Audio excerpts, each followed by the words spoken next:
the Juvederm. This is 24 milligrams of hyaluronic acid.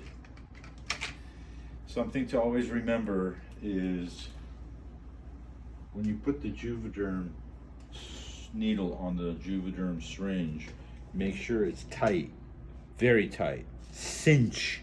You're cinching it down because you're going to apply a lot of pressure to push the product through the needle aperture or hole, and you don't want it to be lightly on there, otherwise the needle will pop off and you'll have hundreds of dollars of product on the floor. So make sure the needle's on tight. Patient's icing, you can put a little bit of numbing cream on the lips before, but you don't need it because ice is great for swelling, bleeding, bruising, and pain. Okay, go ahead and bring it down. Open.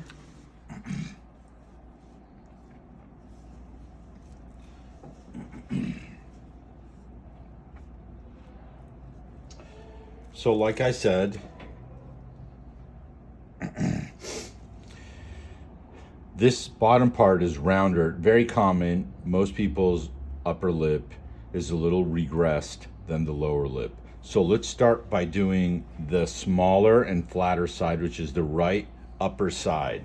We're gonna get all four sections of the lip the same. Back up a little bit for me. Back, back, back, back, back, back, back. Okay, good. Okay, now you're gonna need the light. Can you stop, JT?